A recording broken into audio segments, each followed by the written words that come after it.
Welcome to the Edible Forest Garden. Today is August 25th, so it's been just over a month since the last time I walked through to do a little tour. So let's see what we see that's a little different this month. So far, I'm seeing a lot of, I've got still roses, a couple roses blooming, but I'm seeing a lot of beautiful rose hips on these rugosa roses. Something's going on with them though, because I'm seeing some dry leaves and browning on the plant, but I am also still seeing a lot of really beautiful rose hips. And I think this looks so pretty, the red of the rose hips with the yellow of the tansy behind it is so pretty. It's beautiful rose hips here. Tansy is a plant that we like to use as a repellent. It's an insect repellent and pest repellent. We've got a few really nice looking pears on this tree still, which is great because we had quite a bit more and a lot of them disappeared. I'm sure that was thanks to the squirrels, but it looks like at least we have a few left here that we'll be able to harvest, so that's good. Our grapes are still doing great. They're looking beautiful. These have got to be really close to being ripe. Let's see, they're not quite there yet. They're still not quite soft enough. They're still a bit hard, but the plants are loaded. These vines are just loaded, and the grapes are bigger than they were last month. They're getting there. They're filling in nicely, developing beautifully, and producing lots and lots of grapes. This was one thing that I was in awe of how loaded up these vines are. There are just so many grapes. So that's really great. And let's see what else we can see in the garden today. So stepping just inside the garden here through the arbor, the grape arbor entrance at the top end of the garden. Last month, this was just full of blooms. We had Monarda blooming everywhere, and so now a lot of those blooms have faded. You can still see, here's some Monarda didyma, the bright pink, and flowers are definitely fading, but that means they're getting ready to provide seed for us and for the birds. There's some more. We've got Monarda fistulosa in here. We've got some very tall goldenrod, mallow. We have the currants. All of these things are now past their fruiting or flowering stage, but this is really cool. We can see this is these are some seed heads on the mallow here. Let's see if we can get that to focus a little bit.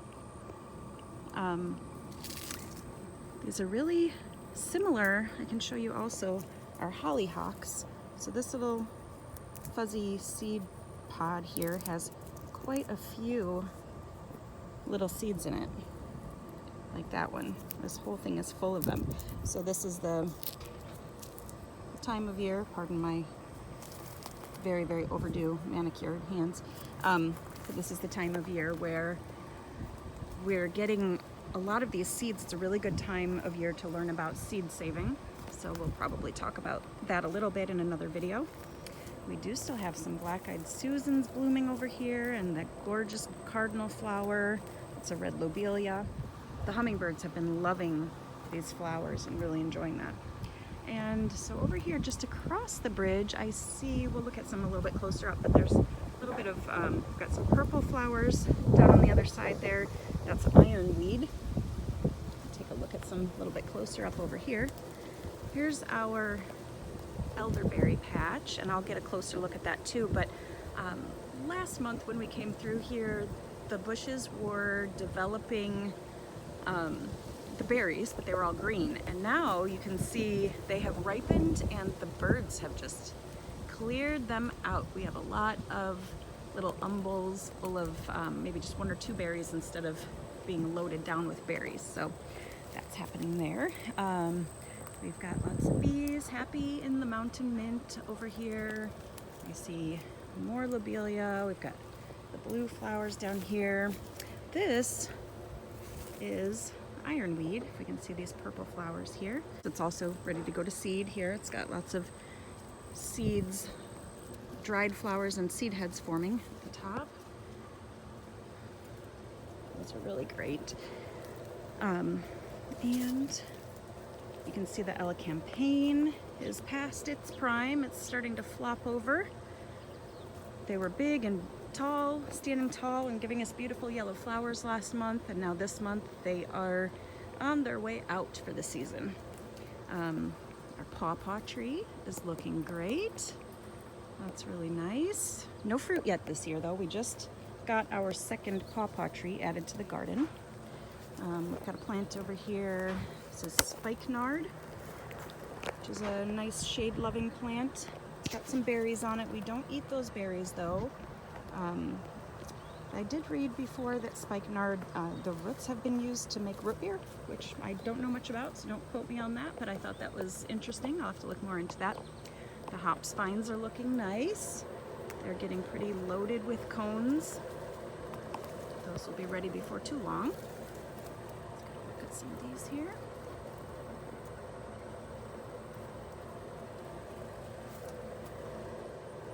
Some really nice red berries on the viburnum bushes. It's called a high bush cranberry, though it's not actually a cranberry. Clove currants are done fruiting for the season. And there's our baby pawpaw. That one's still looking nice. Over here we have comfrey that could use a good pruning, so that's ready for another round of chop and drop. We'll be able to chop off a lot of this that's flopped over here onto the ground. You can see how large. This is all one plant. We'll be able to chop back a lot of that and use those leaves and biomass as a mulch and let it compost down in place underneath our fruit trees to give them nutrients. All of this goldenrod is just getting ready to flower. I've mentioned before, this is a really nice nectar plant for butterflies, for our monarchs, because they need nectar once they turn into butterflies. And this, especially showy goldenrod, is a later blooming flower, and so it provides nectar later in the season, which is really important. So here's more mallow and all these beautiful seed heads. Here's some of the ironweed that I mentioned, the purple flowers. We've got pollinators in here. Happy as can be. Here's some mallow that's still blooming. Here are the elderberry plants, and you can see that's where the berries normally would be, but the birds have eaten a lot of them. I do see some areas that have been cut, so that looks like people have been harvesting, but we also have plenty of areas that, you know, everything, the whole part of the plant is all there except for the berries, so just the birds have gotten the berries, and that's fine. We share happily. There we go. But this is what they look like. Normally this would be not dried berries. They'd be plump and juicy and loaded up instead of just a few left drying on there. So those are just a few that the birds didn't get to. But you see how quick the window is, where a few weeks back they were still green, and now they are, not only have they ripened, but they've all been either harvested or eaten by the birds. So just a few weeks makes a big difference. This pretty bluish color here is catmint. It has pretty bluish purple flowers in it. There's a lot of yarrow mixed in there, the very ferny looking leaves. Got some other things too. I see some black raspberry mixed in there. I mean, not black raspberry, blackberries that are mixed in there as well. Here's some yarrow. Love these really pretty ferny looking leaves. This one is still blooming. There we go. And some coneflower that haven't quite faded and finished for the season yet. They're beautiful. These seed heads here, these are hollyhocks, and they do look very similar to the mallow, but look how much larger they are. Little clusters, these like pods of seeds, but also the seeds inside of them. These seeds are so much larger. There we go. some hollyhock leaves that have been just completely destroyed by Japanese beetles. And these are our little baby asparagus plants. Look how much they've grown, how tall they're getting. Really big and ferny. We'll probably get a few spears next spring, so that'll be really nice. Right behind, we've got the nettle patch, and those were trimmed back and harvested a bit last month. These are very tall. I'm 5 feet tall, I'm like 5'2". Those have to be at least 6 feet tall or higher, 6 to 7 feet tall in the center. But they're now, as you can see, I can get a little closer so you can see better maybe, but they are going to seed. This stump here, if you can see that, I mentioned in a past video that we had that plum tree that was going to come out because it had a borer. So that has now been removed. We have an open spot here. So we'll see what will be next to grow in that spot. These flowers here I'm very excited to see. Let's see if we can get a good view of those. This is called Obedient Plant. And last year the garden was just loaded with these at this time of year. There were so many.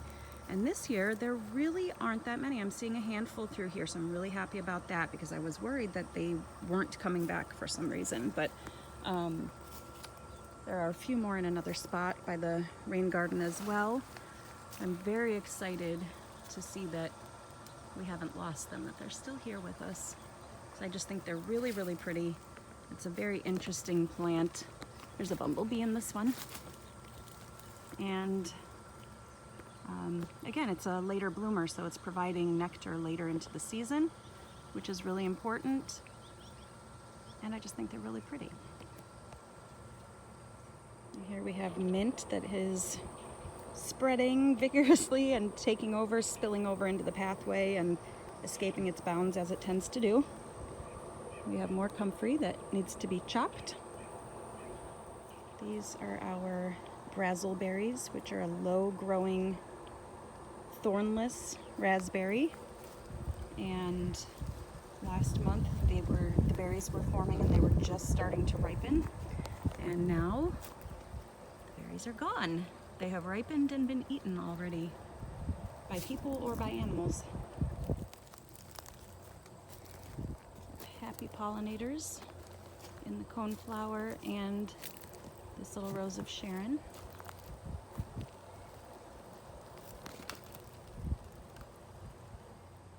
Here in the Three Sisters garden in the raised keyhole bed, you can see that the corn really didn't do very well, and it was attacked a lot also by chipmunks and squirrels and things as soon as it even started to grow. And as soon as those little ears of corn started to form, they were just demolished before they could even do anything. The squash is doing wonderfully though. We've got some nice butternut squash in there. There's one. There's quite a few in here. So those are looking nice. The vines are starting to fade as they do this time of year. That's okay. Once they die back, and it'll be time to harvest the squash soon anyway. Got lots of beans growing in here. And then just outside of the Three Sisters, next to it really, we have this cherry tomato plant here. Lots of tomatoes on there, but not a whole lot of ripe ones that I see right now. I know a lot of people have been having that concern this year, that they have all these green tomatoes and none of them are really ripening, or they're taking a long time, or they're just really slow, or they're late to ripen. So that's been very common this year. Our weather has just been a little bit wonky, and this is what I say with gardening all the time. Even if you've been doing it for years, every year is a little bit different. So it's constantly an adventure and a learning opportunity. I've got a couple ripe ones in here. If you can see those. I see some more in the center there that are ripening, but normally the plants would be not just loaded with tomatoes, but loaded with ripe tomatoes this time of year. And a lot of them are, but they're just getting there for a lot of people. So it's just a little bit different year this year. But every year is a little bit different, so it's okay. Some more walking onions. They're trying to walk over into the next bed. We have more beautiful rose hips at this end of the garden.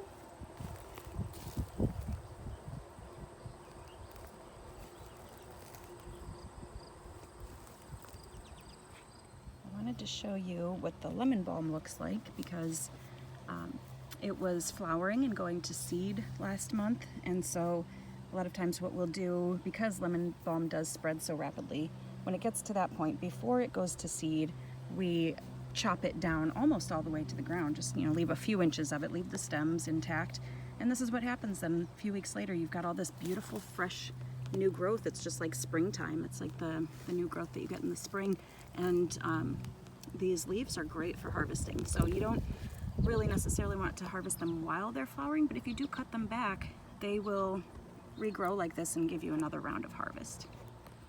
Every time I come, I stop and I check on the one beautiful, gorgeous peach that was on this tree, and of course, it's gone. Somebody got it before we did. The herb spiral, a lot of that is also kind of past its prime and fading a bit. We do have some really nice looking things in here though. This hyssop is still looking beautiful. This one, you can see it's getting tall and leggy, and its flowers are already fading. It's on its way out for the season. Here's that pale Indian plantain. Last month it was just about to flower, and now it is past the flowering stage. We have borage that is probably dropping seeds everywhere and reseeding itself for next year. They're very good at that. And the catnip is also going to seed in the center. It does readily, like very easily spread all over, but if you do let it go to seed like it is right now, finches seem to love it. I have goldfinches all over my catnip all the time, which is kind of cool. We've got some garlic chives down here that are flowering.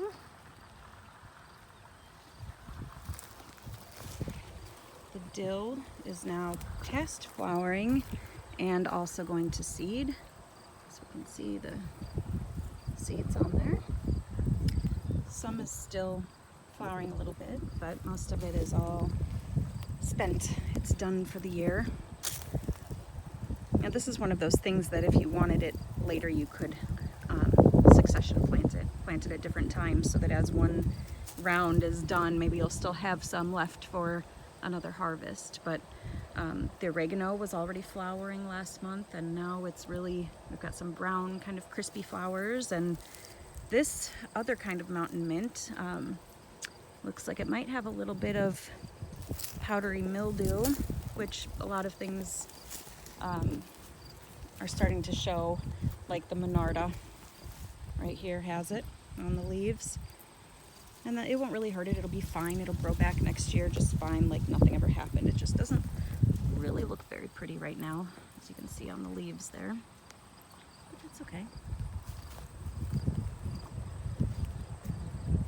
Here's what the garden looks like from down at the bottom